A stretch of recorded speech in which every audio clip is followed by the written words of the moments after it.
Good afternoon, students. Today we have learned about sexual reproduction in plants. Sexual reproduction involves the fusion of two compatible gametes or sex cell.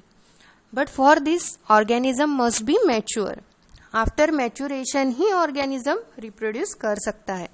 In plant जैसे ही vegetative phase and होती है वैसे ही reproductive phase start होती है.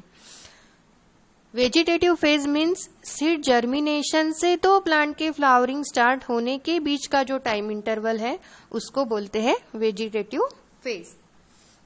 During the vegetative phase plants are busy carrying out photosynthesis and accumulating resources that will be needed for the flowering and reproduction. तो जैसे ही vegetative phase and होता है और फ्लावरिंग स्टार्ट होता है वैसे ही सेक्सुअल रिप्रोडक्शन स्टार्ट होता है. So, which is the site for sexual reproduction? Sexual reproduction कहाँ होता है? Flower is the site for sexual reproduction. Flower में ही sexual reproduction होता है. और in the other word, flower is a specialized reproductive structure of plant in which sexual reproduction takes place. What is the function of flower? Flower का क्या function होता है? The function of flower is to produce haploid gametes and ensure that fertilization will takes place. Haploid means a cell that contain a single set of chromosome.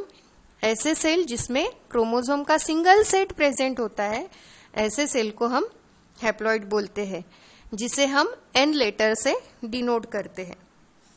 जैसे human being में haploid male gamete और female gamete fuse होके diploid zygote बनाता है, likewise flower में भी haploid male gamete और female gamete produce होते हैं जो later on after fusion diploid zygote बनाते हैं. इसी प्रोसेस को सेक्सुअल रिप्रोडक्शन कहते हैं. एक टिपिकल फ्लावर में 4 डिफरेंट वल्स या पार्ट्स होते हैं that are calyx, corolla, androecium and gynoecium. Diagram देखो. डायग्राम में जो फ्लावर का स्टॉक है उसे पेडिसिल बोलते हैं जिसके ऊपर थैलेमस है. All the floral parts develop from the thalamus from different node. Thalamus से ही सारे फ्लोरल पार्ट निकल के आते हैं.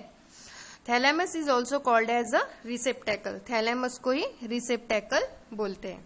नेक्स्ट है calyx. It is the outer most floral whorl and individual member are known as the sepal. Flower के outer most floral whorl है कैलिक्स और कैलिक्स के हर एक इंडिविजुअल मेंबर्स को बोलते हैं sepal.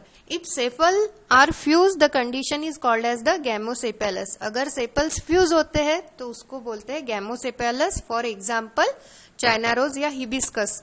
And if sepals are free the condition is called as the polysepalous. For example in rose. The main function of the calyx is to perform the photosynthesis, but it also protects the flower in the bud condition. जब flower bud condition में होता है तो flower को protect करने का काम कौन करता है? कैलिक्स करता है. Sometimes sepal becomes brightly colored. देखो डायग्राम म्यूसेंडा का फोटो है. म्यूसेंडा के कैलिक्स कैसे है? कलरफुल है. क्यों? To attract the insect for the pollination. And sometimes the sepal modify into hairy structure called as the pappus.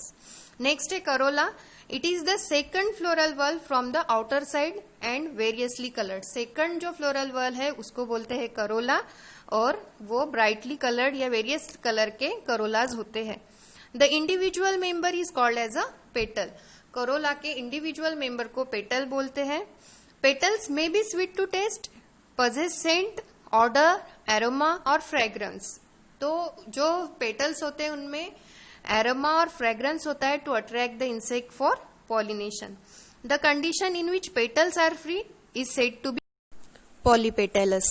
And if they are fuse it is called as a gamopetalous. For example datura का आपने flower देखा होगा, उसमें petals कैसे रहते हैं? Fuse रहते हैं. The main function of corolla is to attract the different agencies for pollination. Next है androecium. It is the third floral whorl from outer side. Androecium is male reproductive part of the flower. Flower के male reproductive part को बोलते हैं androecium. The individual member is known as a stamen. Androecium के individual member को बोलते हैं stamen. If all the stamens are free, the condition is polyandrous, and if they are fuse, the condition may be cohesion और adhesion. Typical stamen show three different parts: anther, filament and connective. First, anther, it is the terminal in position. Anther produces pollen grain. तो anther वो part है androecium का जहां पे pollen grain produce होते हैं. It is usually bilobed, 2 lobe होते हैं उसमें और 4 लॉक्यूल्स होते हैं, इसलिए उसको टेट्रालॉक्यूलर बोलते हैं. फॉर एग्जाम्पल धतूरा में. While in some plant it is monothecous, bilocular, bisporangiate structure. For example, hibiscus. Filament, it is the stalk of a stamen and bears anther at its tips. It raises anther to a proper height for easy dispersal of pollen grain. Next है gynoecium. It is the female reproductive part of flower and innermost in position. It is also known as pistil. gynoecium को ही pistil बोलते हैं. The individual member of gynoecium is known as carpel.